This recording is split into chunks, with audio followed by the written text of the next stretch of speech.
চাষের উপযুক্ত সময় কখন? দর্শক আসসালামু আলাইকুম। আজকে এই ভিডিও নিয়ে আলোচনা করব এই ঘাস চাষের উপযুক্ত সময় কখন। আমি জানাবো যে ঘাস চাষের উপযুক্ত সময় শীতকাল।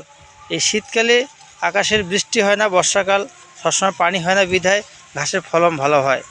আর যে ঘাসটা দেখতে পাচ্ছেন এই ঘাসটা হচ্ছে জহির স্যারের চীন থেকে আনা যারা ওয়ান হাইব্রিড ঘাস। দেখতে পাচ্ছেন কীরকম ফলন, মার্শাল্লাহ দ্রুত ফলনশীল এবং বর্ধনশীল।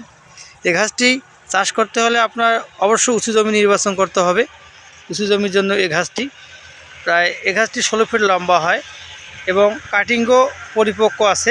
আমার কাছে পর্যাপ্ত পরিমাণ কাটিং আছে, দেখতে পাচ্ছেন দর্শক, আখের মতো প্রতিটা কাটিং আবার মোটা মোটা। কীরকম ফলন দেখেন দর্শক, কীরকম ফলন হয়েছে।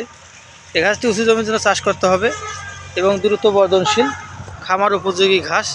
দেখতে পাচ্ছেন যে একটা ঘাস প্রায় 16 ফিটেরও লম্বা বেশি হয়েছে। দর্শক, যারা এই ঘাস চাষ করতে চান এবং ঘাসের সঠিক পরামর্শ নিতে চান অবশ্যই আমার স্ক্রিনে দেখা নাম্বারে কল করবেন। আমার বাড়ি শ্রীবন্ধু দিনাজপুর সাফল্য খামার টিভি। এই ঘাসটি আমি রেখেছি খামারিদের, প্রান্তিক খামারিদের উদ্দেশ্যে, যারা ঘাস চাষ করবেন তাদের উদ্দেশ্যে রেখেছি কাটিংয়ের জন্য। যারা এই জহির স্যারের যারা ওয়ান হাইব্রিড ঘাসে কাটিং খুঁজতেছেন আমার এই ভিডিওটি শুরু থেকে শেষ পর্যন্ত দেখবেন এবং ঘাস চাষ সম্পর্কে বিস্তারিত জানতে হলে অবশ্যই আমার সাথে যোগাযোগ করবেন। এই ঘাসের কাটিংগুলো আমরা কুরিয়ার সার্ভিসের মাধ্যমে সারা বাংলাদেশ ডেলিভারি দিয়ে থাকি এবং খুব কম দামে এবং অল্প দামে এই জারা ঘাসের কাটিং আমরা বিক্রি করতেছি। দেখতে পাচ্ছেন যে কাটার পর আবারও কীরকম ফলন হয়েছে দর্শক, দেখতে পাচ্ছেন একবার কাটার পর আবারও কীরকম ফলন হয়েছে। গোড়া থেকে আবার ঘাস বেড়েছে। একবার রোপণ করবেন 5 থেকে 7 বছর এই ঘাস আপনারা নিতে পারবেন। যারা কাটিং নিতে চান এই ঘাসের, আপনারা স্ক্রিনে দেখা নাম্বারে কল করুন, পরিপক্ক কাটিং সংগ্রহ করুন।